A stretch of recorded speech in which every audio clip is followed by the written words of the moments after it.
Hi, so this video answers the question, what is a blockchain? So let's recall the way you grew up using Facebook, for example.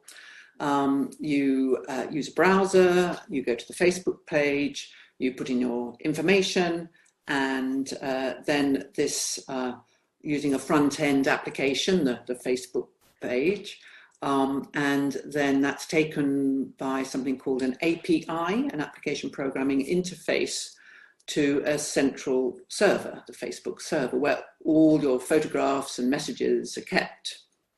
So that's your request. The information is retrieved and then responds and sends it to your browser so you can have a look at it. So this sort of postman, this API, is easily hackable, and it's particularly a problem with banks who, quite often they have to shut everything down because somebody's managed to hack into their API. So it's more and more important that Web 2.0, which is basically broken, is replaced by Web 3.0, which will be driven by blockchains. So in a blockchain is a peer-to-peer, it's held on a peer-to-peer network. The blockchain is, as I said, a set of cryptographically linked information in a database.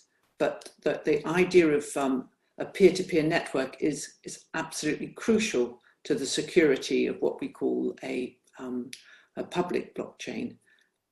So the computers were just called nodes, and instead of the client-server model, every node is equal, peer-to-peer.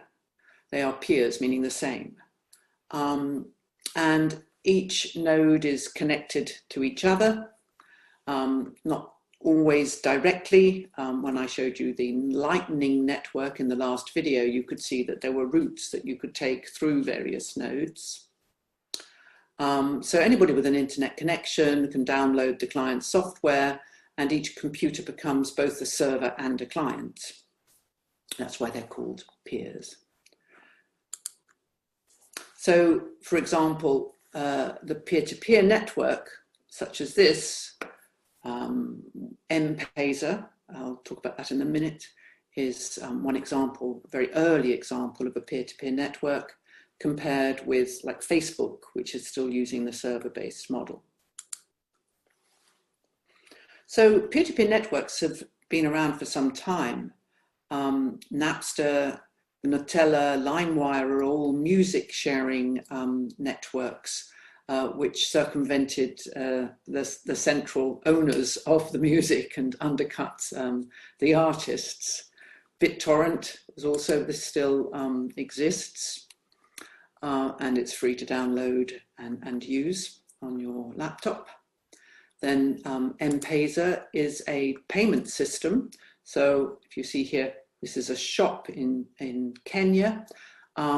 Because people don't trust banks, they send money in the form of mobile phone credits to their relatives or whatever if they need to buy something, they can use mobile phone as a form of currency, mobile phone minutes.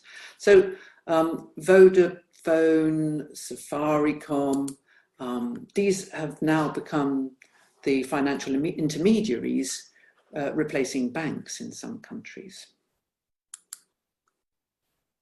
So now, not looking at the network, looking at the actual database itself,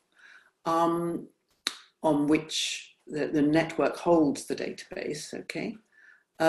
Starting with a distributed database, you could have a peer-to-peer network that has a trust boundary, and there's a control of access to the network.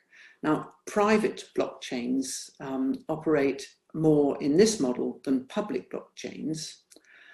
Public blockchains are, I'll talk about those in a minute. Hang on, let me just explain the term ledger because it's going to come up quite a lot. Ledger is just like, the accounts. It's it doesn't have to be on the computer, but nowadays, you know, it's very unlikely that any substantial accounts would be held anywhere than at least on an Excel spreadsheet. So it's a computer file for recording and totaling economic transactions. You have the type of the account, the debits and the credits and the balance. So that's what we mean by a ledger, okay? Now, distributed ledger technology, DLT, is a ledger that is distributed. So instead of having a centralized model like this, where all the nodes are connected under a central authority, or a decentralized network where there are a few different authorities, but if you take out that node, then all of this cluster would go. It's completely distributed, so you could take out a node and it wouldn't destroy the integrity of the network. And each node is independent and interconnected. So the ledger is held on all of these. There has to be some agreement. Consensus means agreement of replicated, shared, and synchronized digital assets. And the point of a distributed ledger is that it's geographically spread all over multiple sites, countries, or at least institutions using the peer-to-peer network. So what's the difference between a distributed ledger technology and distributed databases?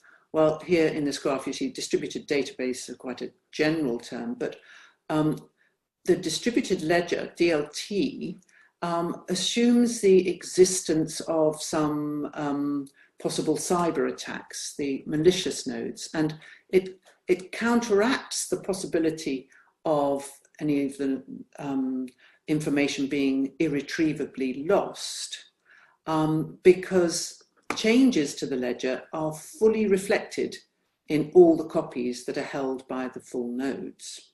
Okay, so the network consists of lots and lots of different nodes. We'll look at that in topic 3 in much more detail, but it's only the full nodes that are going to keep entire copies of the ledger. And the full nodes they have to update it according to a set of rules. Okay, protocol means rules. And if they violate those rules, they'll be banned from the network. And this keeps the ledger secure, because even if one node goes down, the same information is held by the other nodes. Now, within DLT, there are blockchains. And blockchains, it maintains security and accuracy cryptographically. Now, one key information that needs to be held with a block in the chain is a timestamp of when that block was built. That's one way in which, for example, minutes of meetings can be accessed and maybe ensured that nothing was falsified, because the original copy would always be there. And one of the properties is that it can never be changed once it's been in the blockchain for a bit of time.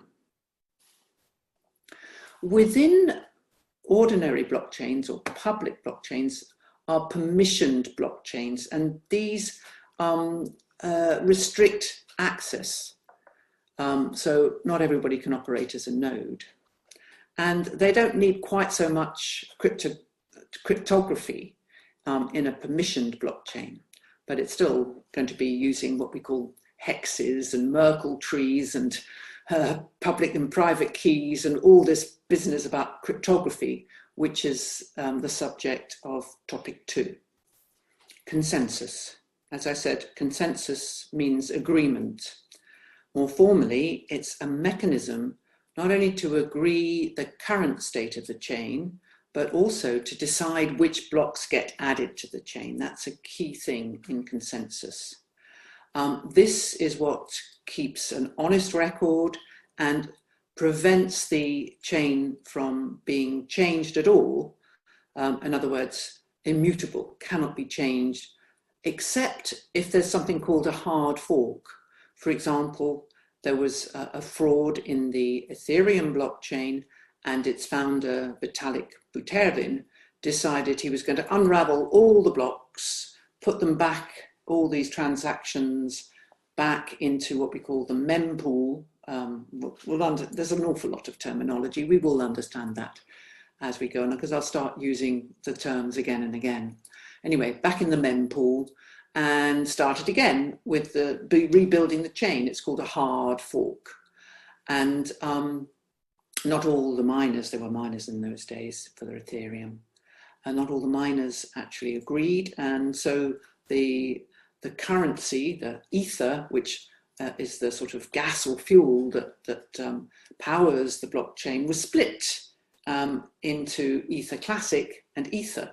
And lots of forks have happened in many blockchains because of some sort of fraud in the early days needing to be redone so that people weren't swindled from their money. So the full nodes are the ones that update the ledger independently, and they vote on these updates, and only if the majority agrees, i.e. that's the consensus, will the ledger be updated. And then the latest agreed upon version is kept by all the full nodes. And if one node decided to try and change it, the majority would outvote that change if it was a fraudulent change. So public blockchains, anyone can download the client software and run it. You can do that if you like. And you'd become at least what we call a validation node. In other words, you can vote on what's right and what's wrong. You can validate transactions and make sure there was no double spend. But any node must adhere to the set of rules called the protocol. Anyone can send transactions through the network as long as you've got the right app. And the transactions will be included in the block if they're valid and they become secure, and the blockchain is resilient against any power failures or distributed denial of service attacks because of the way it's constructed and being held on this distributed network. So to summarize what the difference is between public and private blockchains, the unpermissioned blockchains are public, they're open access as long as you adhere to the protocol, otherwise you'll be banned. They're managed via a consensus. They can be quite slow though, because all the transactions have to be either mined or validated in some way and transmitted around this geographically very diverse network. But there's no need to trust in a central authority. By contrast, private blockchains require permissions. They're typically run by either government, a private company, or a consortium of companies. Consensus is delegated to the managers in the company or the consortium, but they're very fast to operate and easily scalable. In other words, you can make the ledger bigger and bigger and bigger very quickly.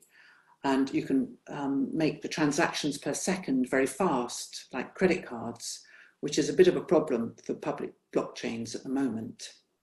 But it requires trust in the managers, who could, of course, be subject to corruption and fraud, as so many people are in the modern world of finance.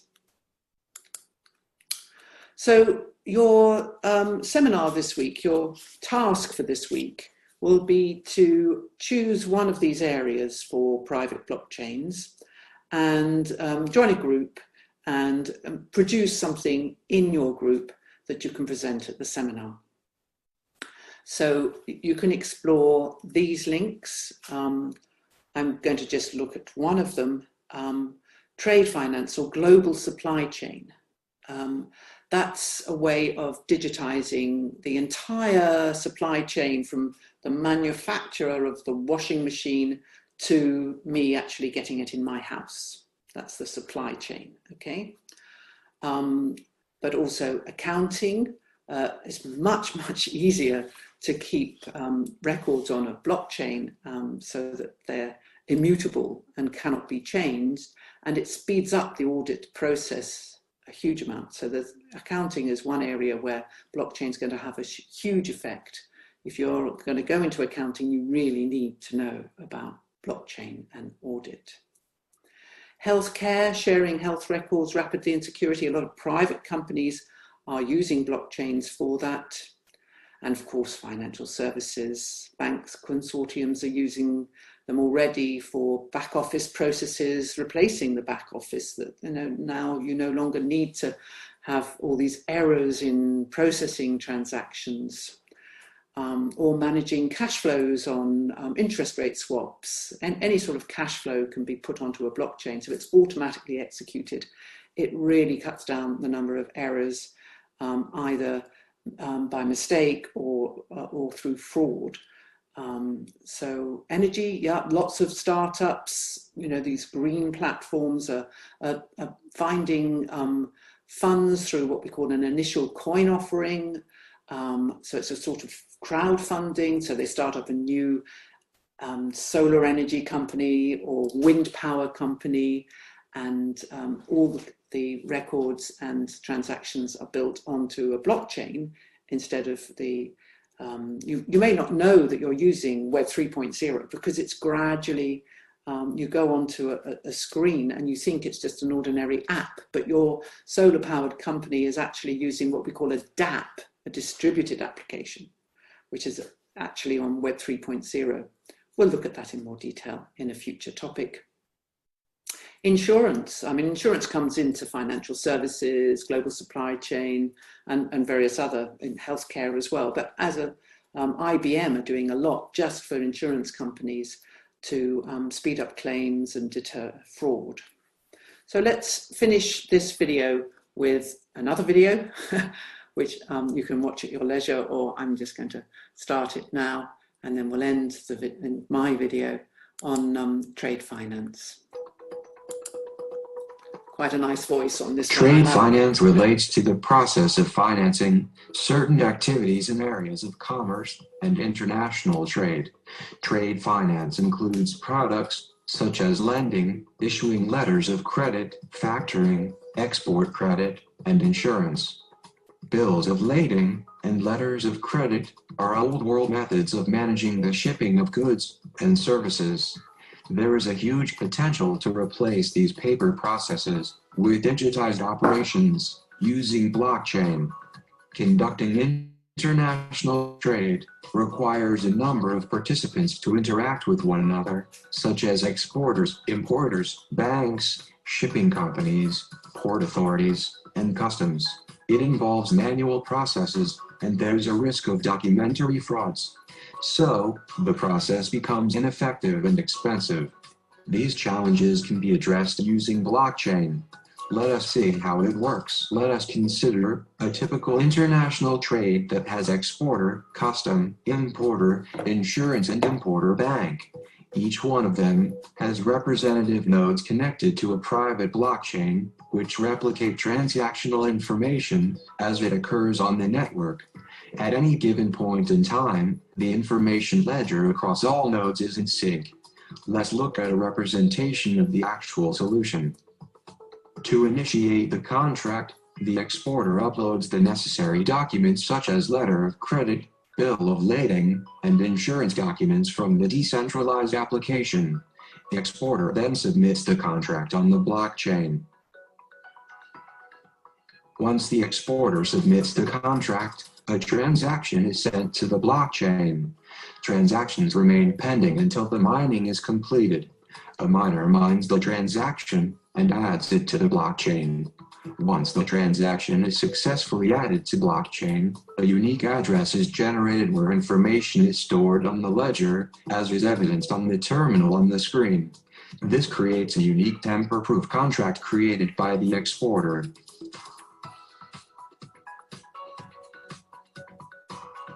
The customs logs in onto the decentralized application. After verifying the relevant documents, custom officer approves the contract.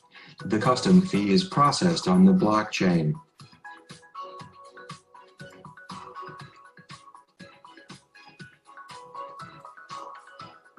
importer logs in onto the decentralized application. In case the goods are damaged, which is the scenario here, the importer uploads the insurance documents and proof of damage on the blockchain. Okay, so I'm going to stop it there. I'll let you continue watching that video if, or any others that you'd like to find, if that is what you're going to do for your first seminar.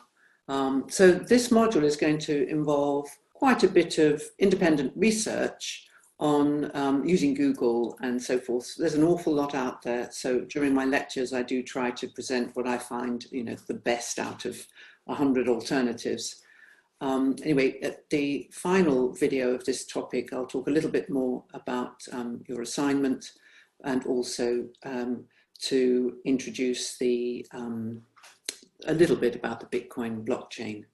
But my final word is that, that video was made in 2017. So this is not entirely new.